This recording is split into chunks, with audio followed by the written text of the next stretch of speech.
For any pilot, and I'm talking especially to the students out there, there's a moment when the aircraft stops feeling like an extension of your own body and starts doing something you definitely didn't ask it to. That's when things can go sideways, and I mean fast. So today, we're going to dive deep into loss of control in flight, or LOCI, and we're not just looking at the physics of it. We're looking at the psychology that can make or break a pilot in those critical seconds. And look, the stakes here could not be higher. According to the FAA, loss of control in flight isn't just a risk, it is the single number one cause of fatal accidents in general aviation.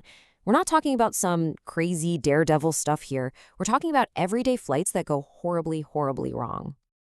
Okay, so how does a perfectly normal flight suddenly spiral out of control? Well, it almost always kicks off with a smaller, more manageable event first. That event is what's officially known as an airplane upset. The FAA has a really specific definition for this. It's any time the plane, without you meaning for it to, goes beyond the attitudes and speeds you'd see in normal flight or even in your training. Basically, it's the moment the script gets completely flipped. And believe me, this isn't some vague idea. The parameters are crystal clear. We're talking really specific numbers here. The nose pitching up more than 25 degrees or pitching down more than 10. A bank angle that gets steeper than 45 degrees. Or, and this is a big one, flying at an airspeed that just doesn't make sense for the situation. Cross any of these and you're officially in an upset. But here's the thing. An airplane upset is almost never just about the airplane. It often becomes a full-blown catastrophe because of what's happening inside the pilot's head, when our own body starts to lie to us. And that brings us to the big one, spatial disorientation. It is this just terrifying state where your inner ear, that seat of your pants feeling, is telling you one thing, but the instruments on the panel are literally screaming at you that you're wrong. It's a fundamental war between what you feel and what is actually true. And if you want to know how serious this is, just look at the numbers. In accidents where spatial disorientation was a known factor, more than 70% of them were fatal. Seriously, when a pilot loses the ability to trust what the plane is telling them, the outcome is, well, it's often catastrophic. So what does this actually feel like in the cockpit? Let me paint you a picture. You might feel like your wings are perfectly level, but a quick glance at the attitude indicator shows you're in a 30-degree left bank. Your body might swear you're in a nice gentle climb, but in reality, you're in a steep, nose-down dive, picking up speed fast. You see why the number one rule in instrument flying is trust your instruments, right? But man, that is so much easier said than done when your body is telling you otherwise. Now, this disorientation isn't a one-size-fits-all problem. It really comes in three flavors. The best you can hope for is recognized disorientation. You feel that weird conflict, you know something's wrong, and you force yourself to fly by the gauges. But often, it's unrecognized. The pilot is completely unaware their senses are failing them, so they try to fix the problem, actually making it worse. And then there's the worst-case scenario, incapacitating. The confusion is so total, the pilot is just overwhelmed and unable to do anything to recover. And as if that's not enough to deal with, you've got the startle response thrown into the mix. The instant an upset happens, it's a shock to your system. Your heart rate skyrockets, your muscles clench up. It's a deep primal reflex you can't control. That jolt of pure physiology can make you freeze for a critical second, or worse, cause you to make a panicked wrong move on the controls. So a pilot's mind is already under pressure, but it rarely happens in a vacuum, right? Usually other factors are at play, creating a perfect storm that can push a pilot way past their limits.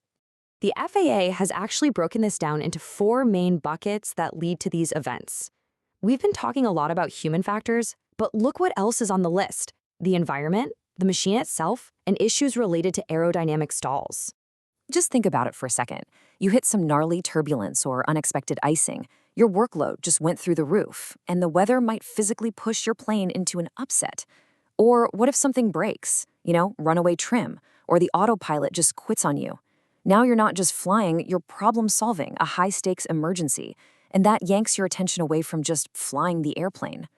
There's a quote in the FAA's handbook that just nails it perfectly. An upset and eventual LOCI can occur whenever task requirements exceed pilot capabilities. It happens at that exact moment when everything coming at you, the weather, the malfunction, the confusion, overwhelms what you can actually handle. That, right there, is the classic definition of task saturation. And that overload doesn't always come from the outside. Sometimes the threat is already in the cockpit. It could be something as simple as being distracted, head down, trying to program the GPS. It could be complacency, just getting a little too comfortable letting the autopilot do all the work. It could be fatigue, which just tanks your decision-making. Every single one of these is a crack in the foundation, a weak link just waiting to snap. All right, so we've laid out the problem. And yeah, it sounds pretty scary. But here's the good news. There is a powerful, proven solution. This isn't about just hoping you're a good pilot. It's about making sure you're a prepared pilot. And that solution is called Upset Prevention and Recovery Training, or UPRT for short. And this is way more than just learning to fly upside down. It's a specific kind of training designed to give pilots, first, the awareness to keep an upset from ever happening, and second, the skills to recover if it does. And right at the core of all UPRT is this simple but absolutely life-saving procedure. This is the FAA's official upset recovery template. When everything's gone haywire, this is your roadmap back to safety. So let's break this down step by step. First, disconnect the autopilot. You need to be flying the plane, period. Step 2, and this is maybe the most important and counterintuitive one, push the controls forward. You have to unload the wing, reduce that angle of attack. That's what gets it flying again. Only then, step 3, do roll aggressively toward the nearest horizon. After that, you manage your power and airspeed, and finally, gently return to level flight. Listen, this sequence here is non-negotiable. It is everything. And you know, one of the best ways to get this right is to understand how it goes wrong. The absolute #1 killer mistake is trying to pull back on the controls to level the wings before you push the nose down. It's an instinct, but it's the wrong one. Pulling back just tightens the stall. You have got to unload that wing first. Then, and only then, do you roll. And I really want to be crystal clear about something. UPRT is not aerobatics. Think of aerobatics as a perfectly choreographed dance. It's all about planned, precise maneuvers. UPRT, that's about surviving a sudden, violent shove when you least expect it. The key skill isn't pretty flying. It's fighting through that shock and startle to apply a life-saving checklist.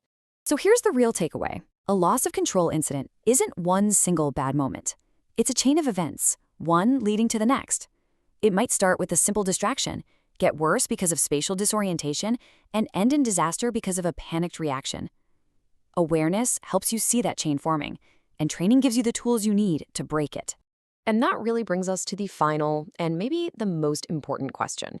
You can memorize those 5 steps. You can practice them over and over in a simulator. But the real test, it's all in your head. When your senses are lying to you and your heart is pounding out of your chest, can you overcome that primal startle reflex and do what you were trained to do? And that right there, that's the razor-thin line between a scary story you tell later and a tragic accident.